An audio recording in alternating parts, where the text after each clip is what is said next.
Have you ever wondered why Ganesha has the head of an elephant? It's one of the most famous epics in Ithihaasa. Epic of devotion, loyalty, loss, and a mistake that changed the world forever.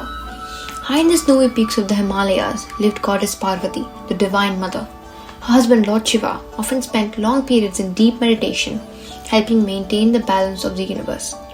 One day, while Shiva was away, Parvati wished to spend some time alone in her private gardens. But she realized there was no one she could trust to guard the entrance, so she decided to create a guardian of her own. Using sandalwood paste and sacred clay from her body, Parvati carefully shaped the form of a young boy. With divine power, she breathed life into him. The boy opened his eyes. His first sight was his mother. His very first word was "Mother." Parvati smiled with joy. She handed him a sturdy staff and said, "My son, I'm going to bathe. Guard this gate. Do not allow anyone to enter until I return." The boy bowed. "I promise, mother." And with that, he took his place at the entrance. Time passed. Then Lord Shiva returned home. As he approached the gate, he found a young boy standing firmly in his path. "Move aside," Shiva said calmly. The boy shook his head. "No one may enter." Shiva was surprised. "I am Shiva. This is my home." But the boy stood his ground. "My mother gave me one command. Until she returns, no one enters." The more Shiva explained, the more determined the boy became. To him, there was only one thing that mattered: keeping his promise. Soon, Shiva's attendants stepped forward to remove the child, but something unexpected happened. The boy defeated them all.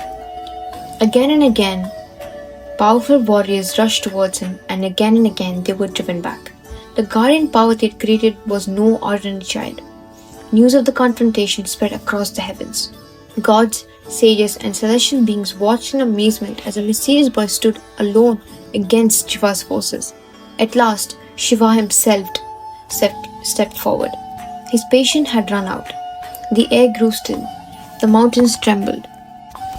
And in a moment of anger, Shiva raised his trident. A flash of divine power erupted.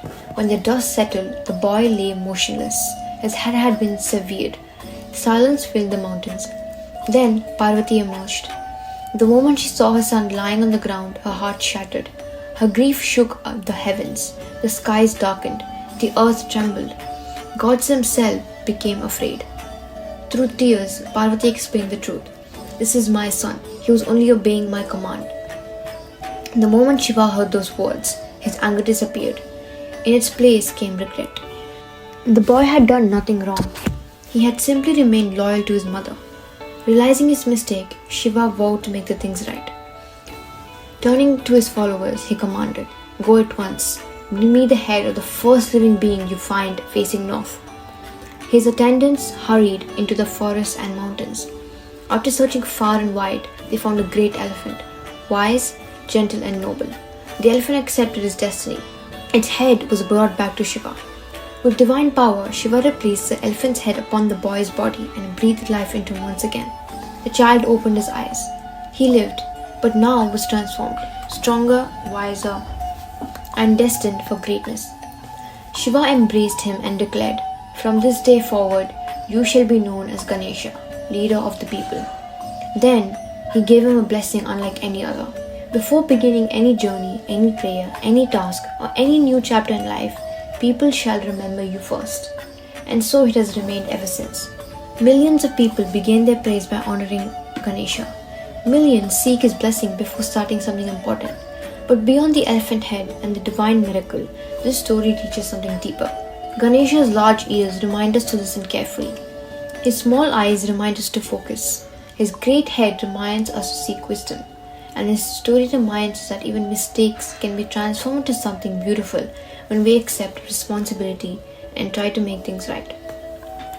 Because sometimes what seems like the end of a story is actually the beginning of something extraordinary.